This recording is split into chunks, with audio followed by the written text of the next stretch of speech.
This is What If. And here's what would happen if our life-giving star, the Sun, exploded tomorrow. Our Sun.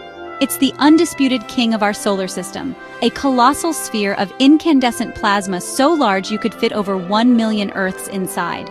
At its core, temperatures reach an unimaginable 15 million degrees Celsius. This is the engine room, where immense pressure forces hydrogen atoms to fuse into helium.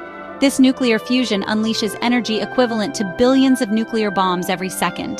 This energy radiates outward, bathing our planet in the light and heat necessary for everything from our weather to the photosynthesis that creates the air we breathe. It's the ultimate source of power, the reason life exists on Earth. But this stellar engine won't run forever. The Sun has a finite fuel supply. By dating the oldest objects in our solar system, like meteorites, we know the Sun is about 4.6 billion years old. It's a middle-aged star, currently in the most stable phase of its life, the main sequence. It has enough hydrogen fuel in its core to keep burning steadily for another 5 billion years. So, while it's not an immediate threat, its fate is sealed. Its end is written in the laws of physics. So what happens when the fuel gauge hits empty? It won't be a sudden, violent explosion like the supernovas of more massive stars. Our Sun isn't big enough for that. Instead, its death will be a long, transformative process. Once the core's hydrogen is exhausted, it will contract and heat up, causing the Sun's outer layers to expand dramatically. It will become a red giant, so enormous it will swallow Mercury, Venus, and very likely Earth. After puffing its outer layers away to form a beautiful cloud called a planetary nebula, all that will remain is the Sun's tiny, super-dense core, a white dwarf. No bigger than Earth, this stellar remnant will slowly cool and fade over trillions of years, a ghost of the star that once anchored our solar system. Of course, this cosmic drama is scheduled for billions of years from now. Humanity will be a distant memory. But that's the science. We're here to ask, what if? What if we throw the rulebook out? What if, against all astronomical odds, our Sun didn't just swell and fade, but instead detonated in a cataclysmic explosion? And what if it happened not in 5 billion years, but tomorrow? What would we see? What would we feel? And could anyone possibly survive? With a name like supernova, you'd think that a solar explosion would be the most magnificent fireworks show the world has ever seen, but in reality, you likely wouldn't see anything. The Sun is 150 million kilometers away from Earth, and it takes 8 minutes for light from the Sun to reach us. And while that may seem super far away in supernova terms, we don't stand a chance for Earth to be completely safe from a supernova. We'd need to be at least 50 to 100 light-years away. Let's imagine the impossible. Our Sun suddenly explodes in a cataclysmic supernova. The first sign on Earth wouldn't be a tremor, but a blinding flash of light. Arriving in just over 8 minutes, this wave of gamma rays and high-energy particles would be an extinction-level event in itself. But what about the physical blast? The good news, if you can call it that, is that if the Sun were to explode tomorrow, the resulting shockwave wouldn't be strong enough to destroy the whole Earth. Over the vast 93 million-mile distance, the energy of the explosion would spread out, its power diminishing with every mile. The planet would shudder, but it wouldn't shatter. The immediate devastation would come from the sheer heat and radiation. For the half of the planet facing the Sun, the end would be instantaneous. The term boil doesn't do it justice. The atmosphere would be stripped away, the oceans would flash into superheated steam, and the very crust of the Earth would melt into a glowing sea of magma. Only the side facing the Sun would boil by instantly. The lucky other half, cloaked in the temporary safety of night, would experience a rise in temperature that would be 15 times hotter than the Sun's current surface temperature.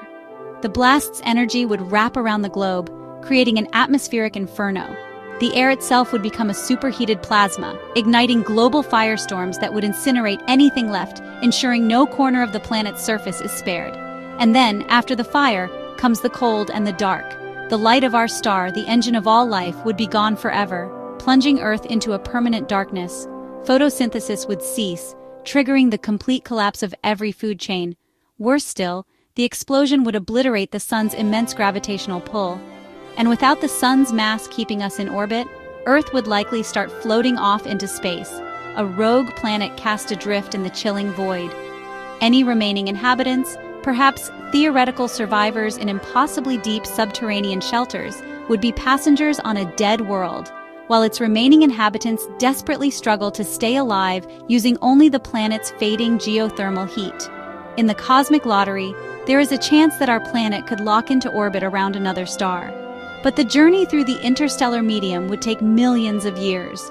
The odds of this happening, and of the new star being a stable, life-giving sun, are astronomically small. It's far more likely that our new home would be a volatile red dwarf or a scorching blue giant, both hostile to life. That might provide the same light and heat as our sun, but this is all academic. Long before Earth could ever find a new stellar haven, the last of its internal heat would have radiated away into the void. By the time that happened, we'd all be long gone, our planet a frozen, silent tombstone drifting through the cosmos. If we knew in advance the day that the sun would explode, then we could buy ourselves as many as 1,000 years of time, provided we had the resources to sustain ourselves for that long. And we could just a few meters below the ground you walk on the Earth is maintaining a temperature of about 17 degrees. So if we had enough time to prepare, civilization could continue to live by moving underground into a huge network of fortified bunkers. Within a week after the explosion, the surface temperature on Earth would drop to minus 18 degrees. Within a year, temperatures would plummet to about minus 73 degrees. At this point, the oceans would begin to freeze from the top down.